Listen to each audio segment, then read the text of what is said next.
panelists, the bankability and the viability. So most likely we will have to repower into gas. Yeah?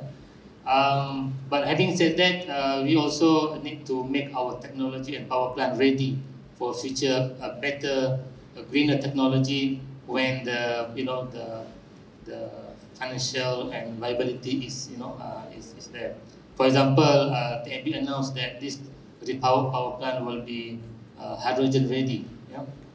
Another option that TNB is exploring is to co-fire this plant with other greener fuel, for example, hydrogen or ammonia or biomass.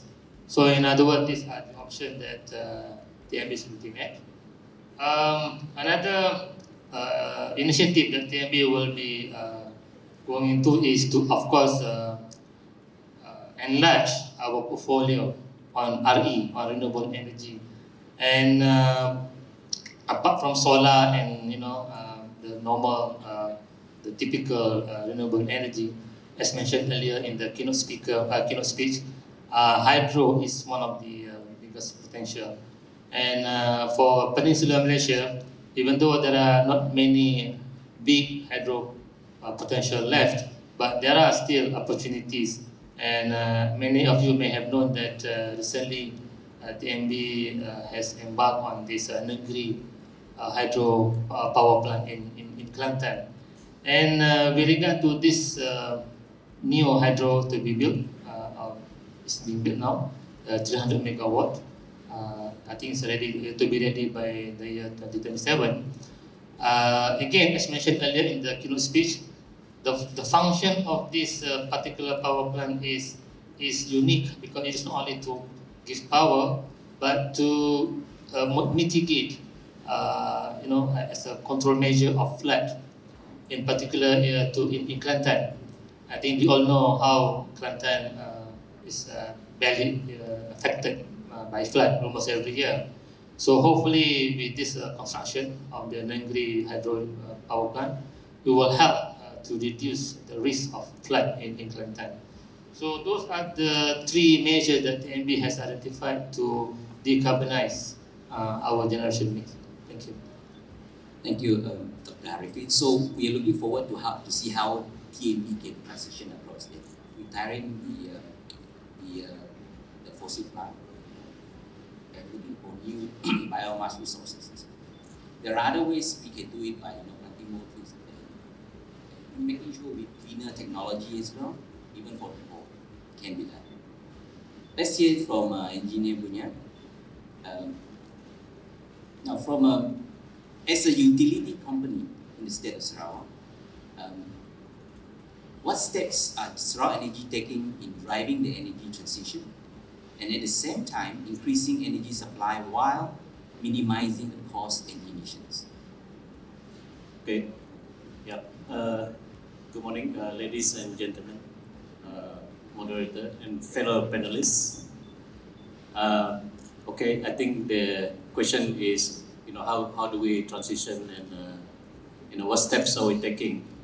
So first of all, Sarawak Energy Berhad is a utility company. The word used vertically is just a jargon. What it means is we generate, we develop, we generate, transmit, distribute, and sell power in Sarawak. Yeah. So I was, this is from the operator perspective. So mine will be more on from the business perspective.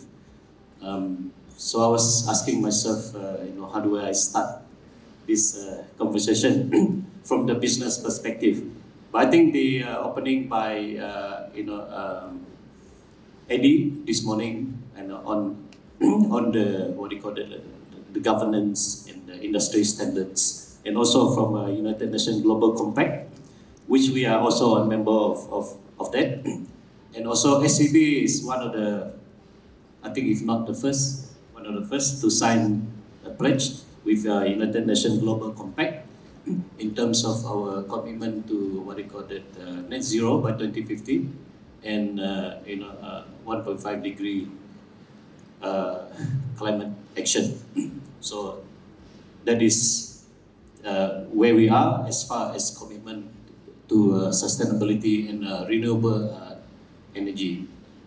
And of course, hearing from our colleague in the private sector who are embarking in this, it's not an easy journey, because it involves a commitment of government, federal government, state government, all the regulatory bodies, private, and all the stakeholders, including,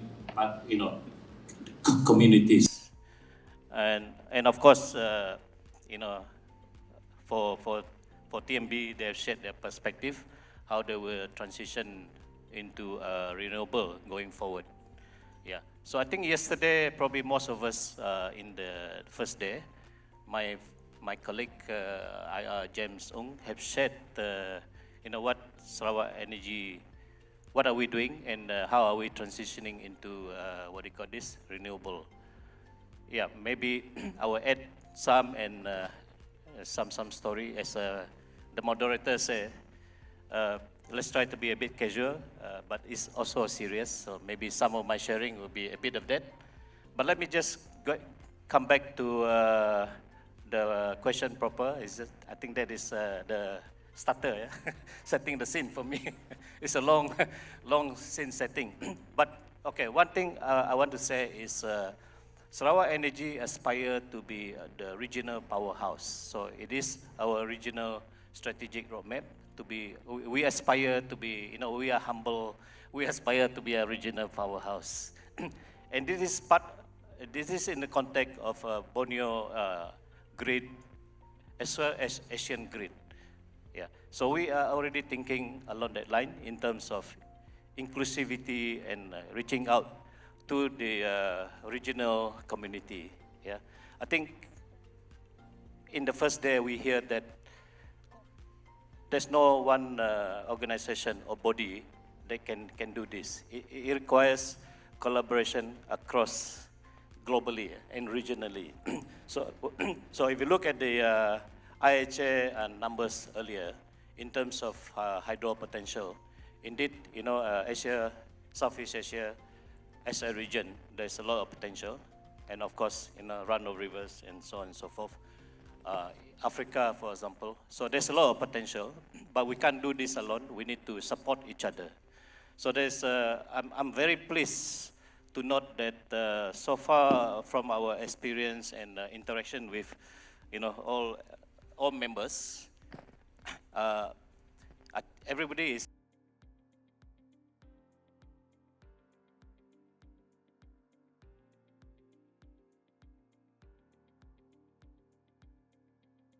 for SCB, we are fully aligned with that direction. In terms of our strategy, to aspire to be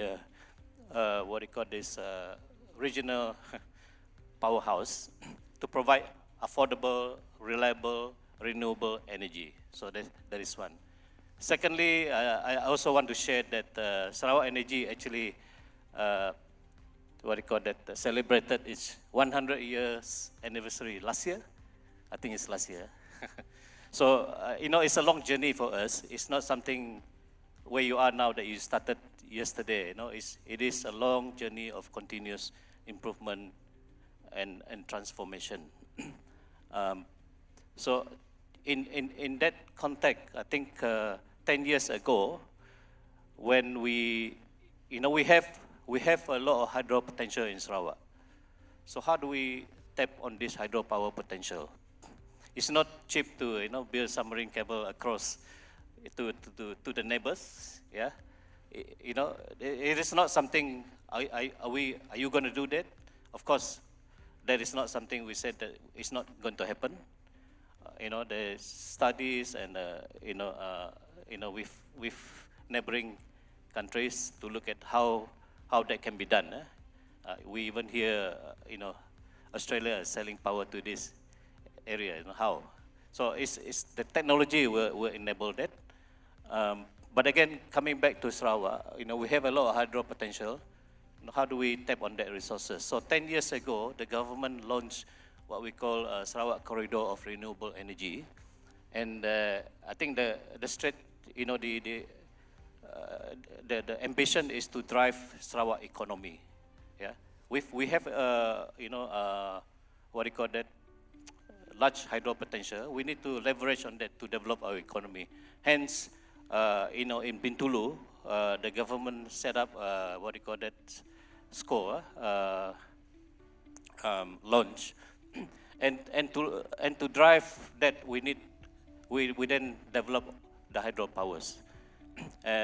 So at that time, in 2008, 2010, we are predominantly powered by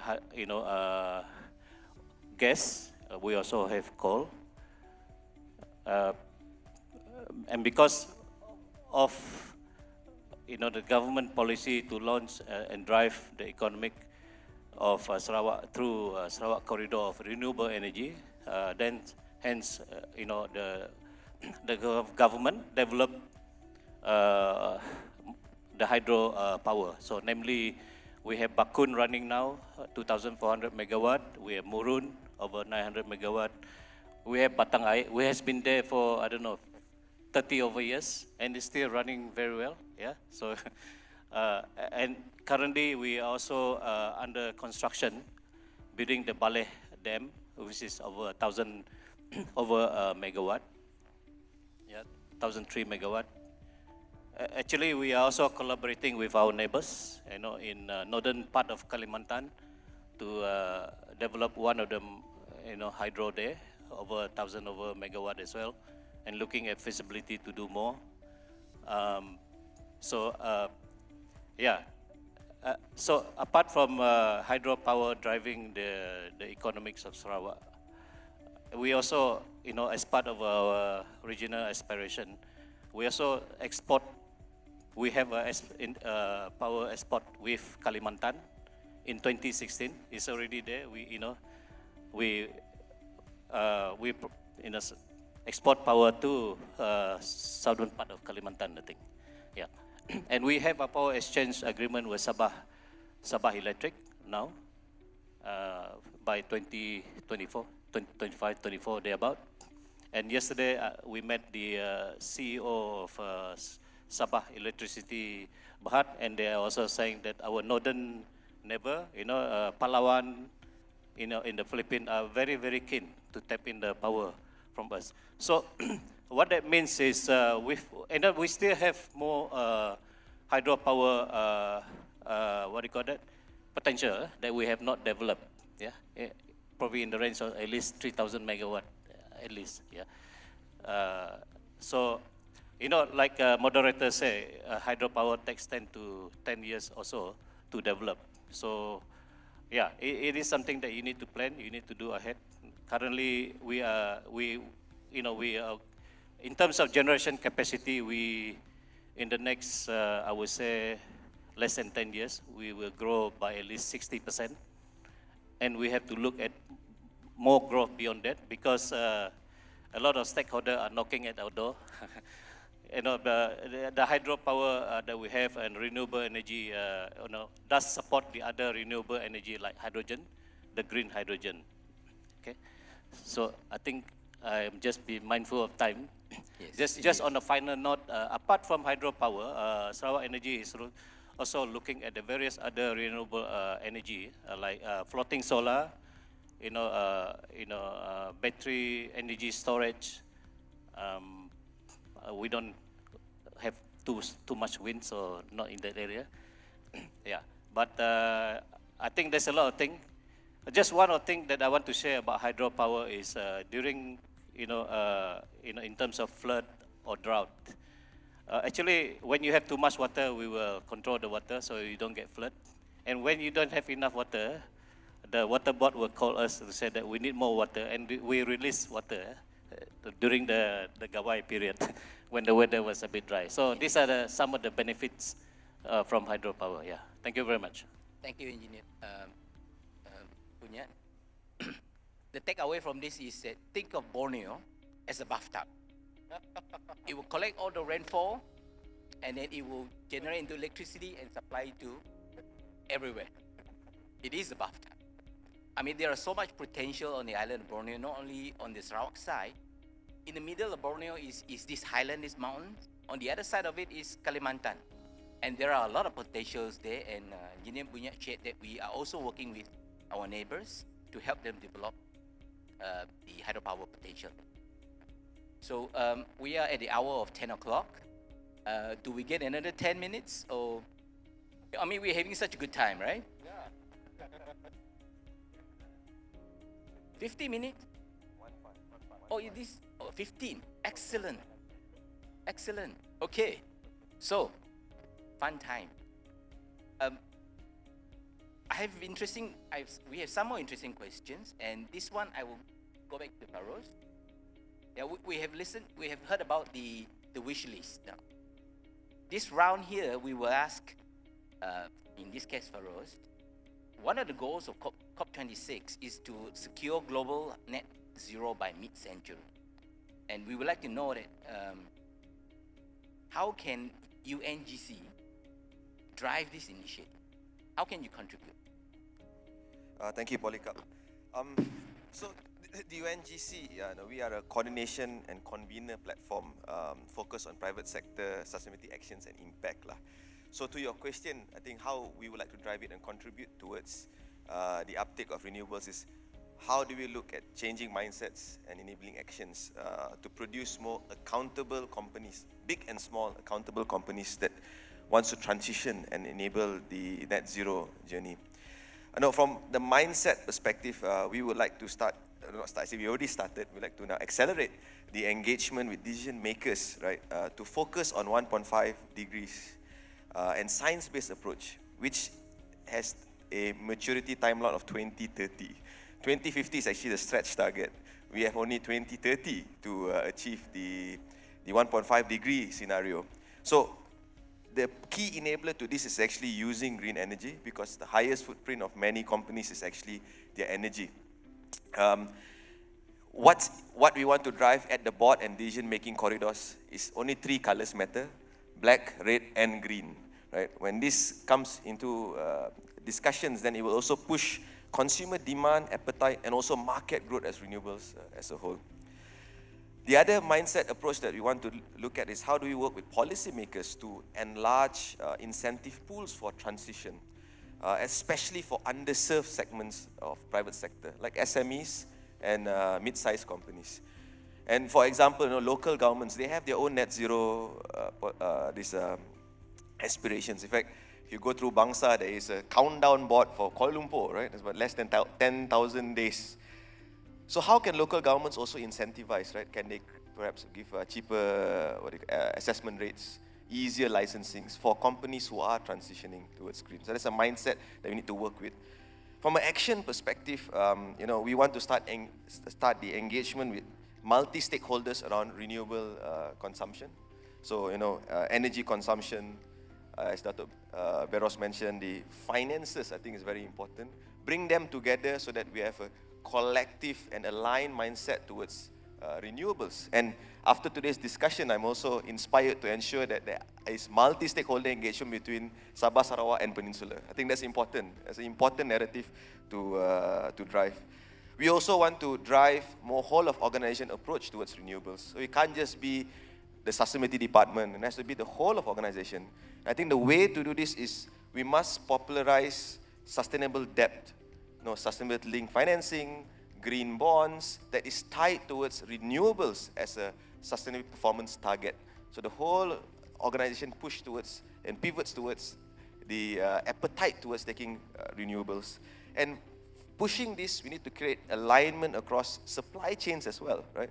So we want to work with procurement officers to recognize suppliers who has green energy credentials, right? They are benefiting the entire supply chain.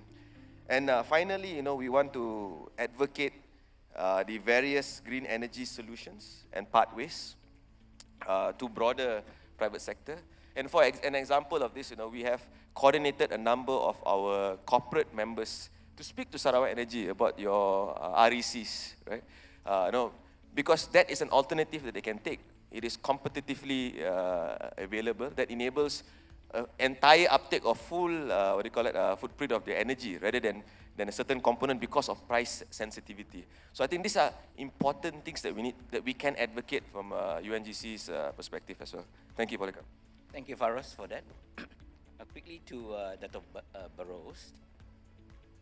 From the industry perspective now, how is your industry supporting the goals of COP26? What are the challenges you foresee in achieving the region's climate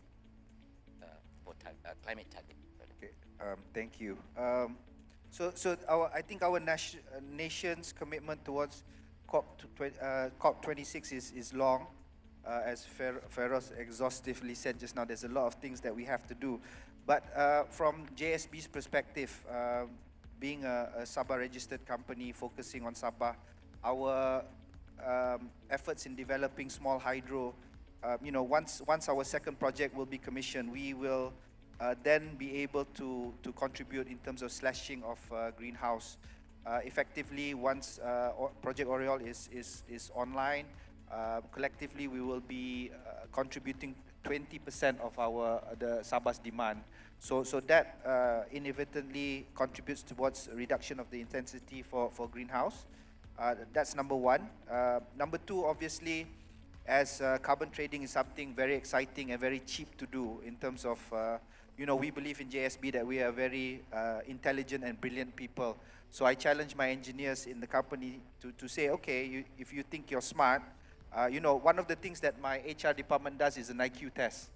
So everybody is supposedly very intelligent. So my challenge to them was, okay, create something that is less capex intensive, which is carbon trading, study carbon trading, and let us be one of the contributors nationally in terms of enabling new revenues via carbon trading.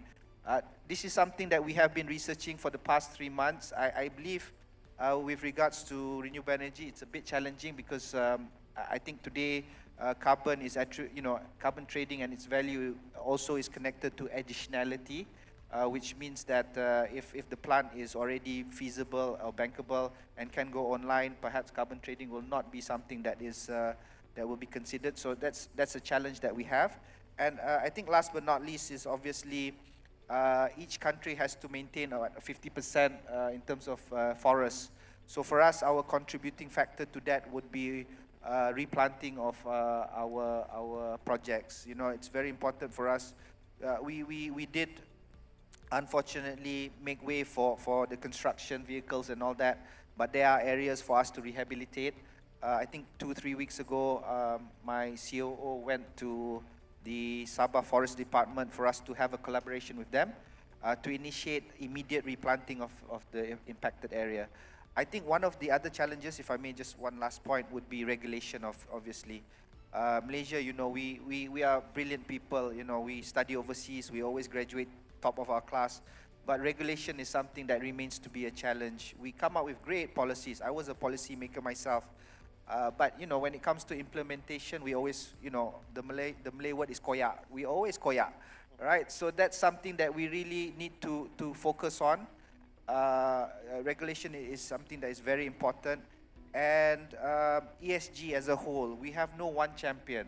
Everybody is trying to be a champion. If you talk to Ben Negara wants to be a champion. You talk to Seda, UN wants to be champion, Sarawakians want to be champion, Beros wants to be a champion. So we've got all these, incohesive efforts that I think if we can somehow get together, focus our energy together, we can come up with something that is very comprehensive and effective. And I've been asked to say Salam Merdeka to everyone. Thank you. Thank you, Dr. Barros. So, Q&A. right, okay. Sorry. Okay, shall we then take a question? Yeah. From the If you have a question, just raise your hand. We'll bring a microphone to you. Anybody with a question? Ada? Okay. All right. Hello, good morning. My name is Hanif. I'm from Single Bayou. So, dear panelists, so we've been talking about hydropower the whole day. So my question is, how do you make it more appealing? Because to my knowledge, a grid-connected hydro project is very expensive to build, and it takes a very long time to build also compared to solar projects or even conventional thermal projects. So how do you make it more appealing? How do you make it more convenient? Is it? Convenient or even more appealing, because they are also more expensive to generate power compared to thermal plants. So hydro, how do you make it more convenient for these hydro plants to be connected to the grid? Is that your question? Not exactly. I mean, how do I word it more precisely? I think what you meant to Maybe say buka is, mask sikit, then it'll be clearer. I think maybe let me try to rephrase what you say. Okay. You're saying that grid connected hydro is very expensive, Yeah. but distributed as in run of river maybe cheaper, No, more affordable. Expensive also. maybe And how do you connect them all up, right? No, maybe if you compare it to solar scale grid connected solar, hydro is more expensive. It takes longer to build, and is in terms of generation costs, hydro is more expensive compared to solar. So how do you make it more appealing compared to solar? Okay. Dato' Rose will take Okay, it. just a quick one to answer your question. Misconception. A lot of people look at megawatt. When you look at energy projects, what's important is your energy yield. So a lot of people talk about megawatt. Yeah lah, you build 100 megawatt of solar, but how many hours does it produce electricity? Right? That's key, because at the end of the day, it's not how big you are. It's how much you provide. It's 24 hours. We consume energy all the time. So for us as a base load, we always model our hydros as base load. We try to run 80-90% of the time. Obviously, for large hydros, they do have. So basically, even in the hydro spectrum, there's a lot of different types of hydro. And from there you need to. It's not a straight line, macam solar and all that. It's a lot more complicated. So, but for me, if you ask me, bottom line, hydro is definitely cheaper as compared to our other technologies. One final question, yes. Can we have a microphone over here? Yeah, if you could open your mask, then it will be clearer for us. Yeah. Good morning, honorable panelists. This is a question for SEB. Actually, I'm from Kuching. So, does SEB have longer-term planning to accept more grid-connected PV? Because our company, my company, we are submitting application for net energy metering, but of course, SEB's net energy metering is limited to 75% of our consumption. We have other properties with larger roofs, so does SEB have a policy or long-term planning to take in more grid-connected PV systems? Thank you. Sorry, your name and which company? Kelvin from Group Engineers Malaysia. Group Engineering Services from Yes. Sarawak. From Kuching, yes. Kuching. Okay. I was talking about hydro, but then but no worry, SRE. I have colleagues here from strategic department, right in front there. But anyway, I have to answer that question myself here. The question is, are we looking at that? I think the answer is yes. Are we there yet? It's work in progress. So this year we are looking at I think the study is called VRE. How do we integrate all these various renewable energy into our system? Floating solar, battery storage. We also doing research on what do you call this algae cultivation. We collect, from one of our coal power plant, we collect the flue gas, CO2, and feed that to algae. It's a pilot project with Japanese. All these studies are done together with international bodies, China, European, so on and so forth. So hopefully by end of this year, we will have a report to see where we are and how do we move forward. Yeah, does that answer your question? Right, thank you. Thank you, Engineer Bunyat. So, all good times must end. The 15 minutes extra is up. So in closing, I started at the top of the hour by saying that Mother Nature is in peril, but all is not lost. If we can keep the temperature rise to below 1.5 degrees Celsius, there may yet be salvation. It takes strong government resolve putting the money in the right places, and a whole of society approach. From the meals you cook to the car you drive, the power of choice is yours. Thank you and have a good morning. Thank you very much. Ladies and gentlemen, we'd like to invite Mr.